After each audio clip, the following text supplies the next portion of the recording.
The sterile hum of an elevator, the subtle shift of weight. A key, once a symbol of absolute access, now a cold, inert piece of metal in a hand that held it for decades. This is the moment when a meticulously built world begins to fray, not with a bang, but with the quiet, unsettling realization that the systems we rely on, the controls we impose, are in their essence fragile. In the gleaming, high-stakes ecosystem of corporate finance, where precision is currency and predictability is power, individuals often construct elaborate internal architectures of control. They build routines, develop protocols, and cultivate personas designed to navigate chaos, to minimize variables, and to ensure a certain unwavering output. This is the story of two such architectures, finely tuned and fiercely maintained, and the subtle, almost imperceptible forces that begin to dismantle them, not through external threat, but through the unexpected collision of human presence. It is an exploration of how the most rigid systems can yield to the soft mechanics of connection, and how the pursuit of absolute control can paradoxically lead to the most profound vulnerability. Our narrative begins in the crisp, indifferent air of a Manhattan November, within the polished marble halls of Callaway and Reed's corporate headquarters. Here, the day unfolds with a rhythmic efficiency, a symphony of badge scanners, elevator chimes, and the muted percussion of ambition on marble. It is a world where every minute is accounted for, every interaction weighed, and every individual operates within a defined, often rigid framework. Paige Holloway, a woman whose life was a testament to calculated order, moved through this environment with the velocity of someone who had mapped every step. Her internal clock was precise, her processes streamlined. Her bag, perpetually open in a minor defiance of her own meticulousness, held the tools of her trade, folders color-coded with a system that was both deeply personal and functionally impenetrable to outsiders.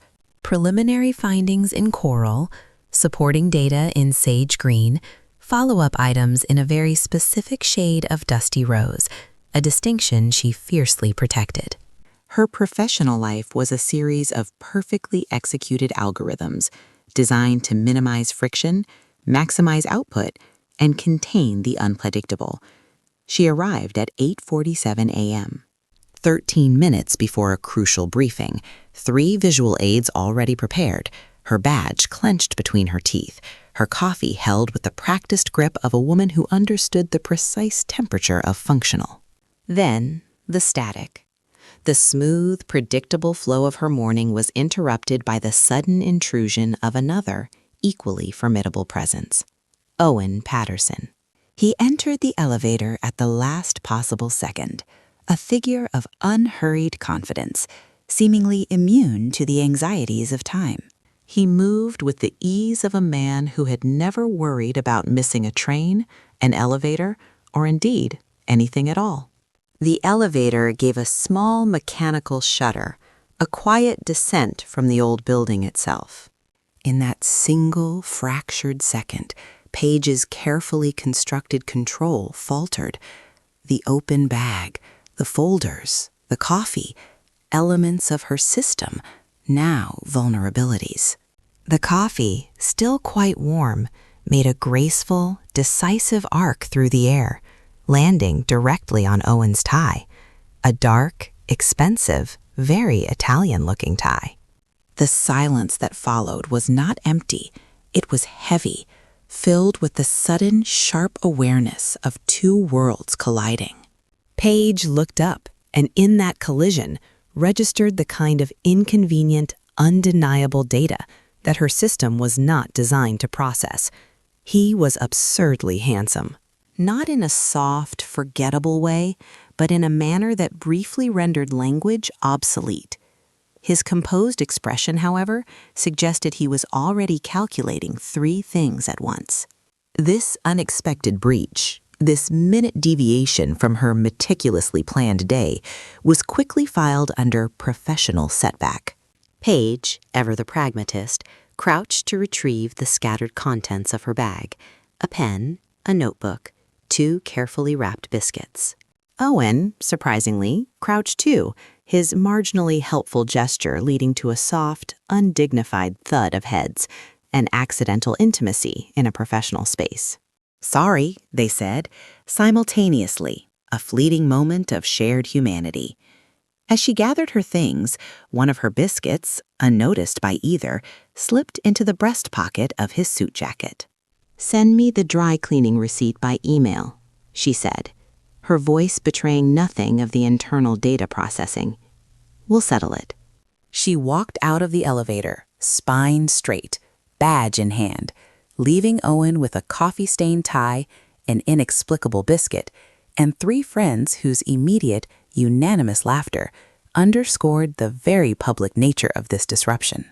Owen Patterson, director of the commercial division, a man of systems and control, had just had his morning, and perhaps his entire understanding of human interaction irrevocably altered. For Owen, the world was a chessboard, and he, a grandmaster. His approach to life, both professional and personal, was defined by strategy, by identifying the point of maximum leverage and applying it precisely.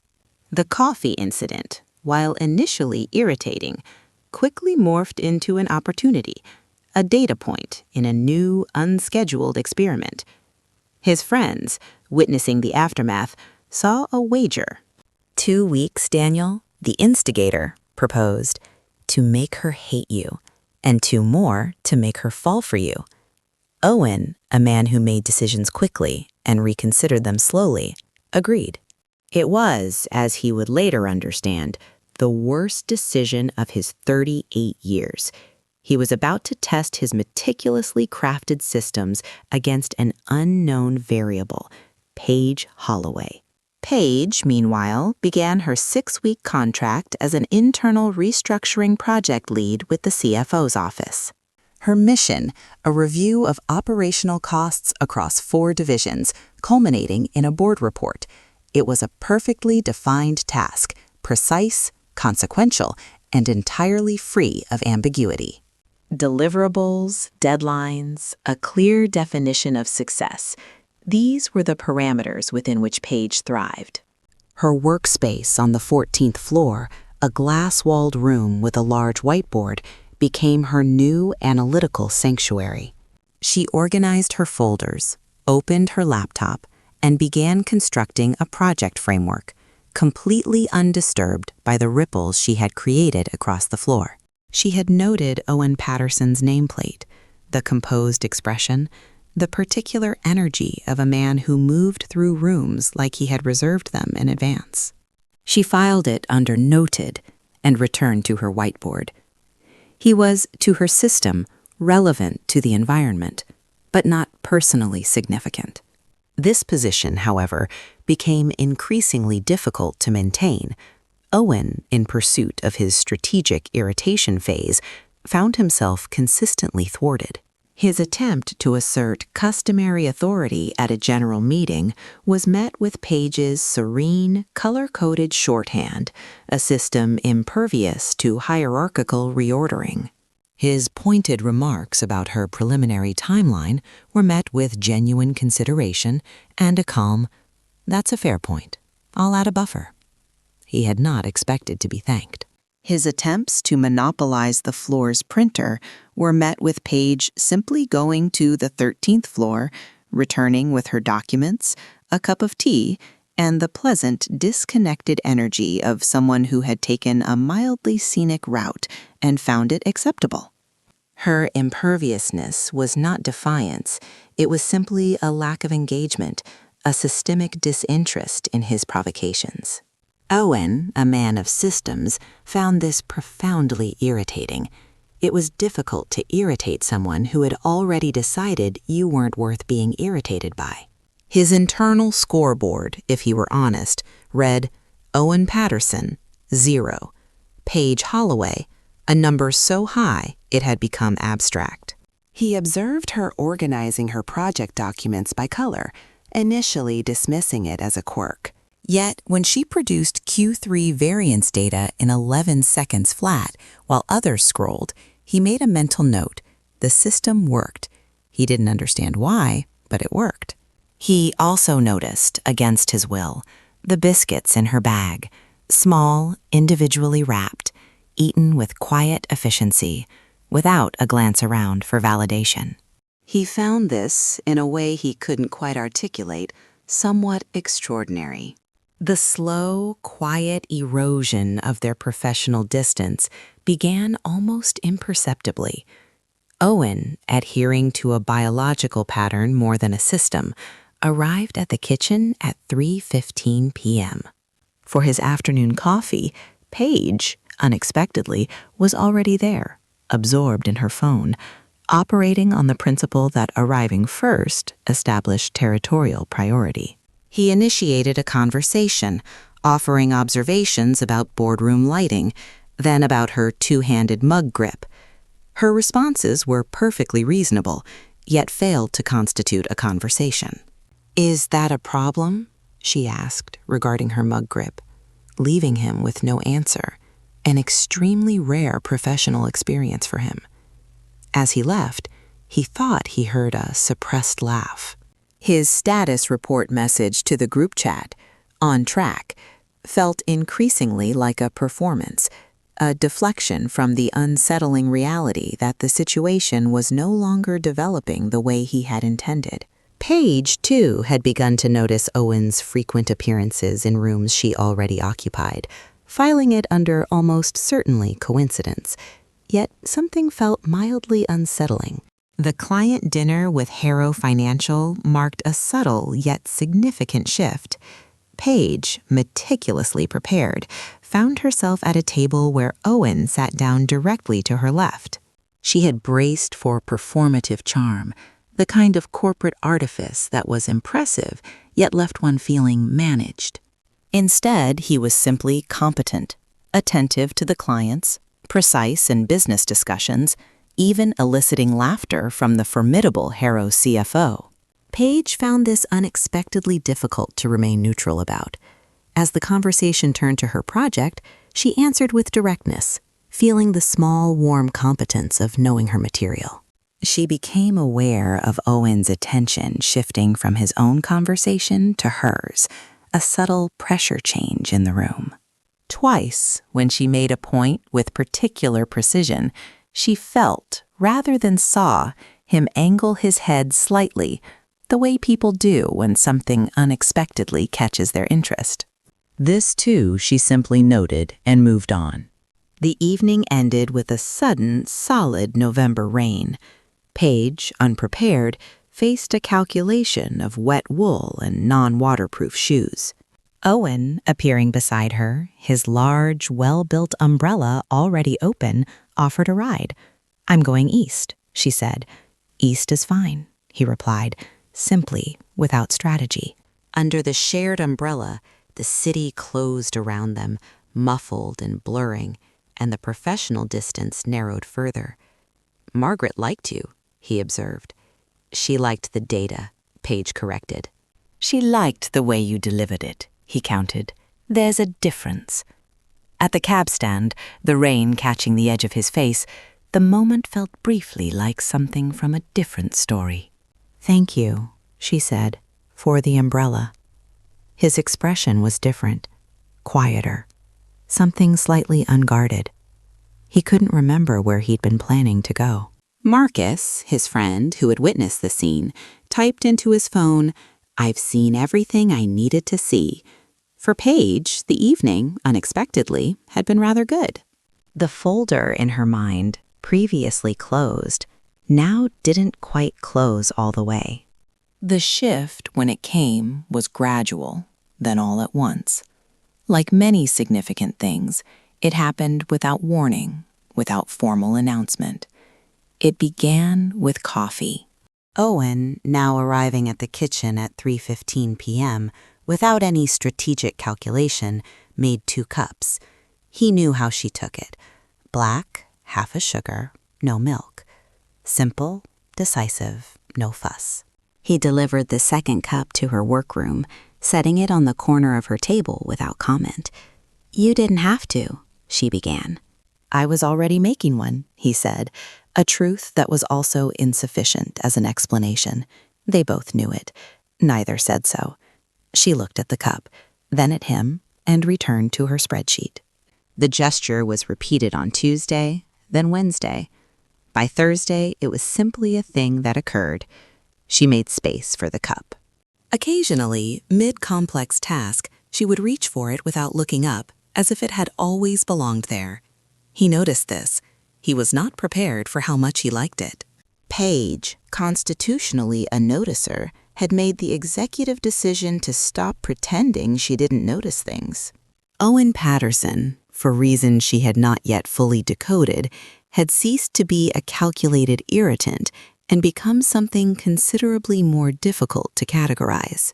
He was still confident, still occupied too much space, still asked questions delivered at angles, but other things emerged, the way he held a door without performance, the way he genuinely listened in meetings without glancing at his phone or notes. She respected this more than she wanted to. And then there was the jaw thing. In a meeting, as a junior analyst presented a flawed financial model, she observed Owen.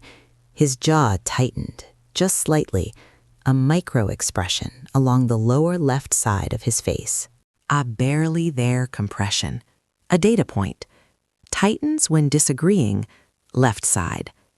This was professional behavioral observation, useful data, or so she told herself. Her best friend, Claire Donovan, with the punctuality of someone who treated lunch like a court date, noticed the shift immediately.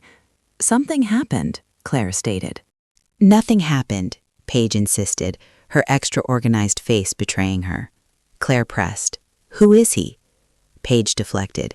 His name is Owen Patterson. He's a director. We occasionally occupy the same floor. He brings me coffee at 3:15, and I don't know why, and it is not relevant to anything. Claire, after 11 years of Paige Holloway deflections, merely smiled. He brings you coffee, most days. Then, with satisfied gravity, Paige, honey, that's a he. The archive room on the 14th floor, a narrow, fluorescent-lit space, smelling of paper and recycled air, with a door that swung shut decisively, became the stage for the irreversible event. Paige, retrieving legacy financial reports, found herself caught in the doorway as Owen walked in. A single suspended second, the geometry of two people, too close in a narrow space. He reached out by instinct, hands on her arms, steadying. She grabbed his sleeve, and the folder, which was important. They stopped. They were close. Closer than the hallway, closer than the shared umbrella. His hands on her arms, her hand on his sleeve. The specific dark of his eyes, the slight tension in his jaw, now memorized. Neither moved. In that silence, whatever gravity had taken hold made him stupid, or brave, or both. He did not let go. Very slowly he drew her back one step away from the doorway, and she went, without resistance, without her usual brisk efficiency. Her back met the shelving unit gently. His hands moved from her arms without entirely leaving them. He looked at her with an expression that had nothing strategic left in it.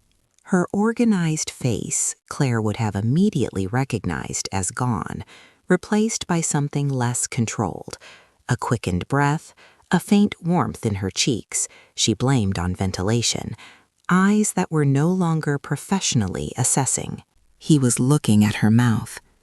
The meticulous, color-coded part of her brain sent up a clear advisory. This is the distraction you were warned about. The rest of her thought, I know. Her phone buzzed, a calendar alert, the 5 p.m. check-in with Sandra. The spell, if that was what to call it, cracked. She stepped sideways. I have a meeting, she said, her voice mostly professional. He straightened. The folder you need, the Q4 supplement for fiscal year prior, is one shelf up from where you've been looking. Left side. How did he know? I know what the project requires. You've been in here 3 times this week. He looked, not for the first time, like a man losing control of something and hadn't decided whether to retrieve it. Thank you, she said, and left, retreating to the women's restroom, splashing cold water on her wrists, trying to reset a nervous system no longer operating within its usual parameters. That evening, the catastrophe unfolded with the banality of a group chat.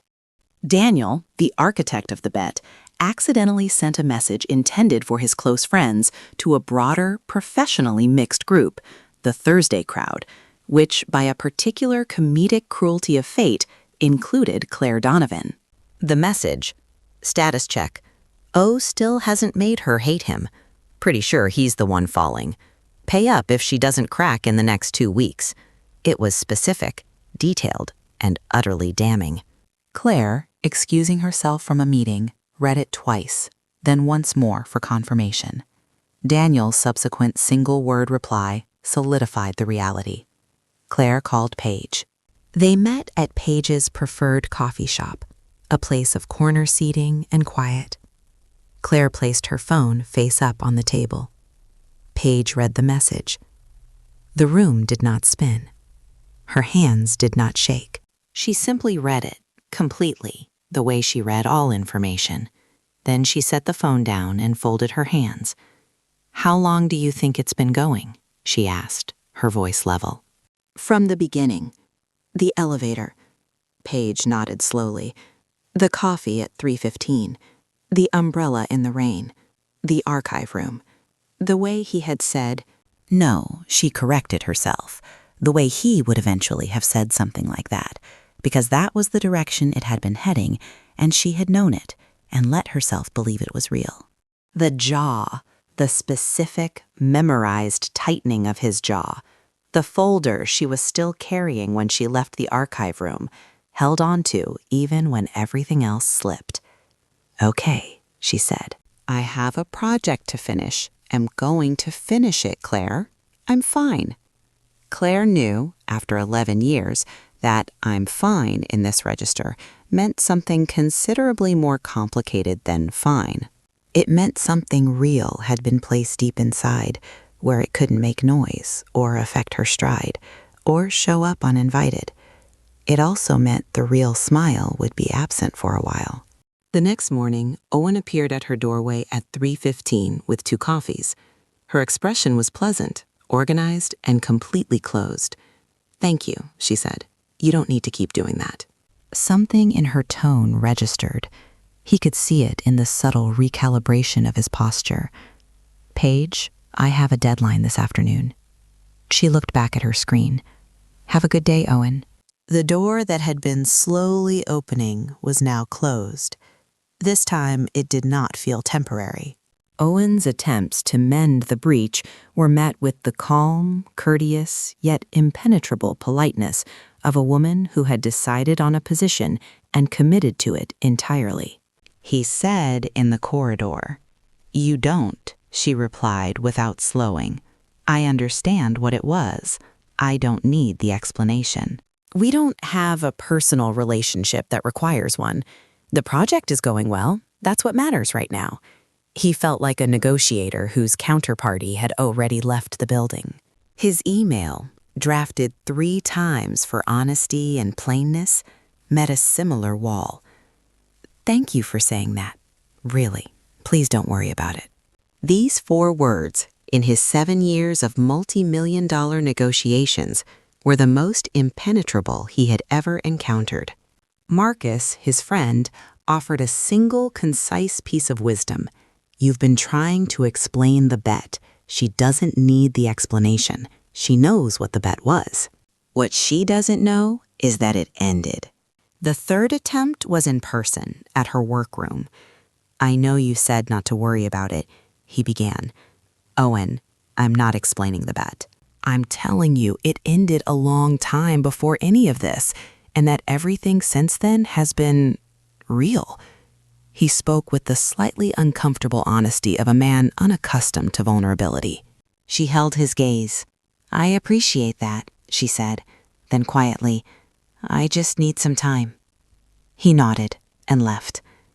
The days that followed were civil, functional, carefully maintained. The coffee deliveries stopped, but Owen, though unsure why, ensured the 14th floor printer was always available for her. A small thing, possibly unnoticed. He did it anyway. The true test arrived at 6:17 p.m. on a Thursday. An email from Vantage Data Solutions. Revised delivery. Important notice. It was not a minor inconvenience. Vantage had delivered the wrong data set, categorically wrong. 3 weeks of calculations built on this erroneous baseline now collapsed. The board presentation was in 14 hours. Paige sat very still. Then, with the focused calm of someone performing emergency surgery on something she built with her own hands, she began dismantling 6 weeks of work. She sent one email. "Data issue, Vantage. I'm handling it. We'll have corrected version ready for 9 a.m. No urgency flags, no exclamation points, just efficiency." By 8 p.m., the first section was rebuilt. By 8:45, figures were reconstructed, a call placed to Vantage's emergency line. Her eyes were dry. She pressed the back of her hand against one, a private gesture she wouldn't have made if anyone were watching. But someone was watching. Owen stood in the doorway. Still in his shirt and trousers, jacket gone, sleeves pushed up. He saw the scattered documents, the 2 open laptops, the color-coded chaos that had migrated from organized to urgent. He saw her eyes, slightly red at the edges. He said nothing. He simply came in, pulled out a chair, sat down, and reached for the nearest spreadsheet. "Owen, which version is the corrected base model?" he asked. Calm, direct, no negotiation in it. "You don't have to," she began. "Which version?" he reiterated. She turned her laptop, pointed.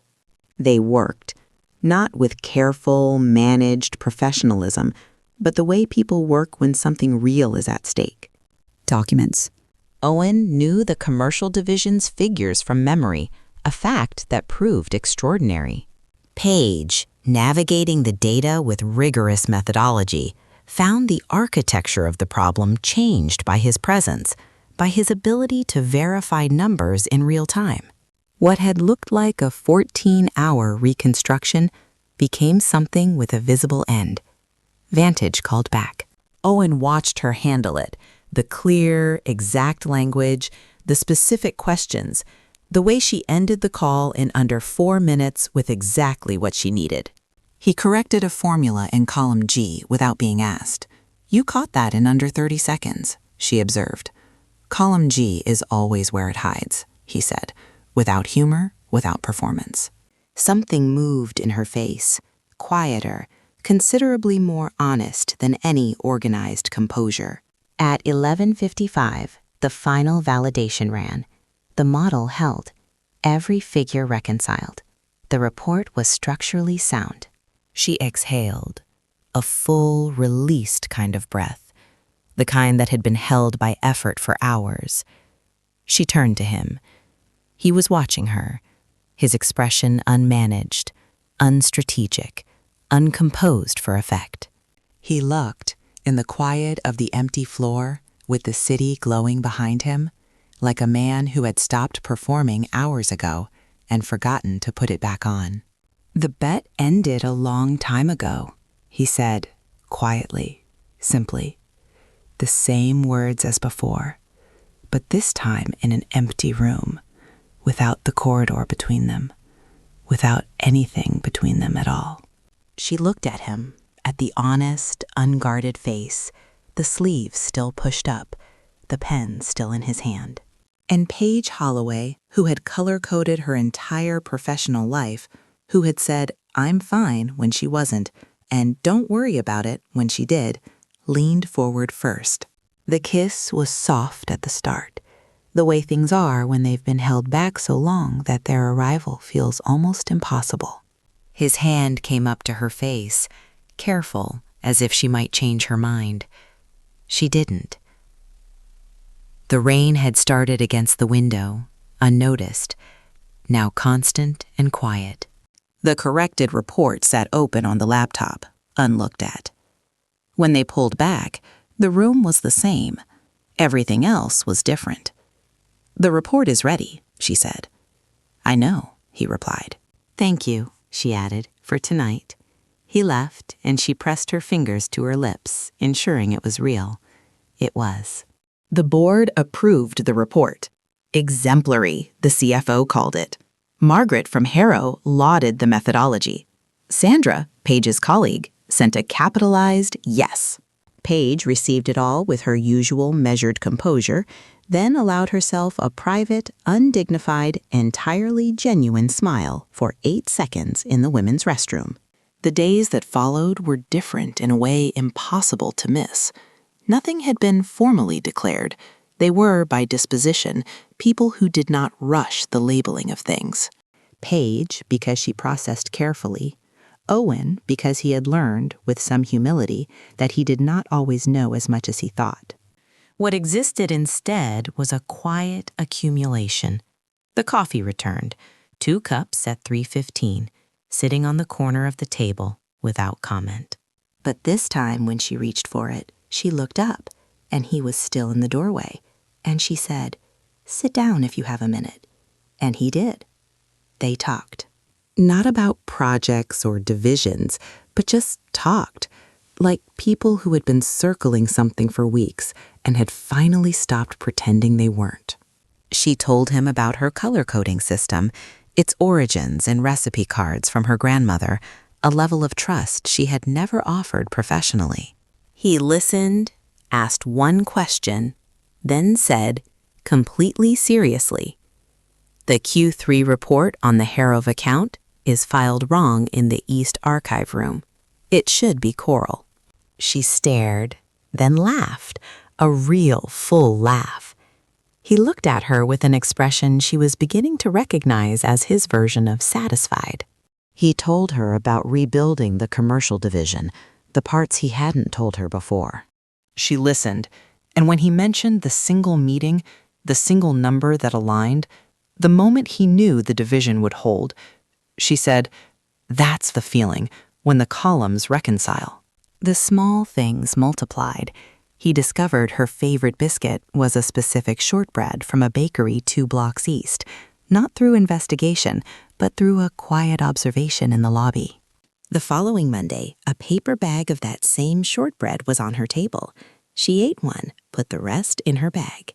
The warmth in her neck, present on and off since the elevator on day 1, made a quiet, knowing reappearance. When Claire heard about the biscuit, her reaction was predictably enthusiastic. "He researched your biscuit, Paige." The project approval happened on a Friday. The CFO's team departed in high spirits. Sandra hugged Paige. Owen appeared in her doorway, 2 glasses, a bottle of wine. The CFO keeps a bottle above the printer for occasions worth marking. I asked him this afternoon if tonight qualified. He said yes, and to put it back if we didn't finish it. She laughed. They talked not about deadlines, but about grandmothers and recipe cards, about the 14 months of rebuilding. He asked about the small framed photograph from her bag. It was her grandmother, who taught her the color system, originally for recipes. He listened with the full attention she recognized as specifically his. She asked about the commercial division. The wine was almost finished, the city outside dark and gold, the workroom quiet. The space between them had been narrowing, incrementally. He took the glass from her hand, stood in front of her, close, deliberate, no pretense remaining, lifted his hand to her face, careful, giving her time to change her mind. She didn't. The kiss started slow, deepened, carrying the full weight of everything that had been building since a gray Tuesday morning. a spilled coffee, and a biscuit in a suit pocket. When they pulled back, she was looking at him with an expression that had nothing organized about it and everything honest. "My apartment is 4 blocks from here," she said. "I know," he replied. "I'm telling you," she clarified. I understood that. He almost smiled. They walked, shoulders together. Her key stuck, as it always did. He reached past her, jiggled it with precise angle. "How did you know how to do that?" Educated guess. She let them in. Her apartment, warm, books organized by color, smelled of coffee and something baked recently. He took it in, fully, without forgetting. She turned, and he kissed her again, before she could say anything practical. The evening moved with the unhurried certainty of 2 people who had been patient long enough. He held her like something valuable, not fragile, but valued. He said things quietly against her hair, against her shoulder, things that were true. She answered directly. Later, in the dark, she felt the true kind of fine, entirely, unexpectedly, thoroughly all right. She woke to the smell of coffee, her preferred method of returning to the world. But what was not part of the system was opening her eyes to find Owen sitting on the edge of her bed with a tray, a cafetiere, 2 cups, a plate of her specific shortbread, sliced fruit, orange juice. "You went out," she said. "Bakery opens at 7. You were asleep. You sleep like someone who has very successfully completed a board presentation." He poured her a cup. "I considered waking you, but the data suggested that was a poor decision." She drank the coffee, looked at the shortbread, at him. "Thank you," she said. "The real one." He watched her with the attentive, unhurried kind of expression she suspected he wasn't aware he had. Owen Patterson, composed and strategic professionally, had absolutely no idea what his face was doing when he looked at her. This, privately, was one of her favorite things about him. "You have too much energy," she observed. "It's Saturday." "I have considerable energy on Saturdays," he agreed. "That's a character flaw, arguably, although I'd point out that energy has its uses. For example, I could need someone to help me expend it responsibly." "That is the most audacious thing you have said to me," she said, holding a breakfast tray. The tray was a long-term investment. "I'm collecting on it," she laughed, a full, real laugh. He took the tray, lay down beside her, kissed her. The kiss started badly, improved rapidly. A good summary of them. Her contract ended on Friday. 6 weeks, fixed term, a clean exit. She had always treated it as a parameter, not a problem. But she realized, currently, she was less good at this one than she had ever been at anything. Friday arrived. Her workroom was packed, methodically, by color. She hadn't seen Owen that morning. His door was closed. She was composing a clean, direct message mentally, walking down the corridor towards the elevator. "Thank you for everything. It's been genuinely good. Here is where I am." Precise. No ambiguity. She was nearly at the elevator bank when she heard her name. She turned. Owen was standing in the corridor outside his office. No jacket, no composed professional posture. Just him. "Your door was closed. I ended the call." He walked toward her. "You were going to leave. My contract is finished. I know when your contract finishes. I've known since week 2. He stopped a few feet from her. His expression was open, in the specific way he was only open when he forgot to manage it. "I made a ridiculous bet. I lost every round from the first minute, and I would like very much—" He paused, looked at her with the full, unguarded attention of a man who had run out of deflections. "To keep losing, if you'll stay." Paige looked at him, the open face, the sleeves pushed up at 9 a.m. because he'd been working since before she arrived and had not stopped to think about his appearance. So completely him.